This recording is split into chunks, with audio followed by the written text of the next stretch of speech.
আপনাদের সবাইকে শারদীয়ার প্রীতি শুভেচ্ছা ও অভিনন্দন। নমস্কার বন্ধুরা, রকি কিচেনের তরফ থেকে সকলকে স্বাগত জানিয়ে আবার একটা রেসিপি আপনাদের মাঝখানে শেয়ার করতে চলেছি। সেটা হচ্ছে পোস্ত কাতলা। তাহলে চলুন দেখে নেওয়া যাক আজকের রেসিপি। ওভেনে একটা কড়াই বসিয়ে তাতে দিয়ে দিচ্ছি কিছুটা পরিমাণে সর্ষের তেল। তেলটা গরম হয়ে যাওয়ার পর দিয়ে দিলাম সামান্য পরিমাণে একটু হলুদ গুঁড়ো। আগে থেকে কাতলা মাছগুলো ধুয়ে পরিষ্কার করে নুন মাখিয়ে নিয়েছি। আস্তে আস্তে করে ছেড়ে ভেজে নেব।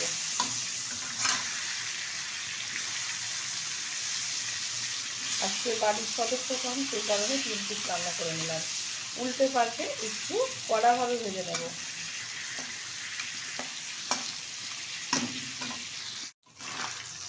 মাছগুলো লাল লাল করে ভাজা হয়ে গেছে। এখন তুলে নেব একটা পাত্রে। মাছগুলো তুলে নিয়েছি একটা পাত্রে। এখন এই তেলে দিয়ে দিচ্ছি কিছুটা কালো জিরে, দিয়ে দেব 1 চামচেরও কম হলুদ গুঁড়ো,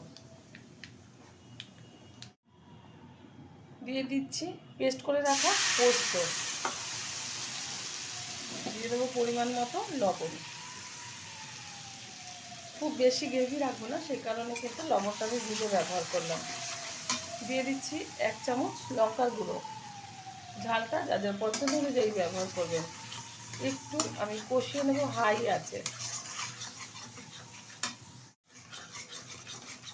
এখন দিয়ে দেবো সামান্য পরিমাণে একটু টক দই। যেহেতু মাছের পরিমাণ কিন্তু কম, সেই কারণে টক দইটা বুঝে ব্যবহার করতে হবে। বেশি টক হয়ে গেলে ভালো লাগবে না।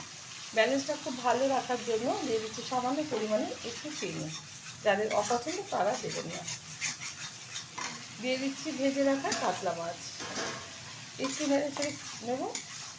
আমার এই রেসিপি যদি আপনাদের ভালো লেগে থাকে আপনারা অবশ্যই আমার চ্যানেলটিকে সাবস্ক্রাইব করবেন, লাইক করবেন, শেয়ার করবেন। আর পুজোর মধ্যে এরকম একবার পোস্ত কাতলা বানিয়ে খেয়ে দেখবেন। গরম ভাতের সাথে, পোলাওয়ের সাথে, ফ্রাইড রাইসের সাথে ভীষণ ভালো লাগবে। দিয়ে দিচ্ছি সামান্য পরিমাণে একটু জল।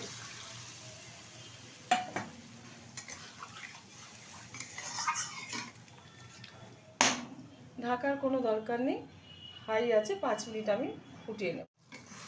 গ্রেভিটা কিন্তু অনেকটাই গাঢ় হয়ে গেছে। এখন আমি এই অবস্থাতে ওভেনটা বন্ধ করে দিচ্ছি আর নামিয়ে ঢেলে দেবো একটা পাত্রে। গরম গরম ভাতের সাথে গরম গরম পোস্ত কাতলা সার্ভ করব। আপনারা অবশ্যই ট্রাই করবেন। দেখা হবে পরের ভিডিওতে নতুন কোনো রেসিপি নিয়ে। ধন্যবাদ।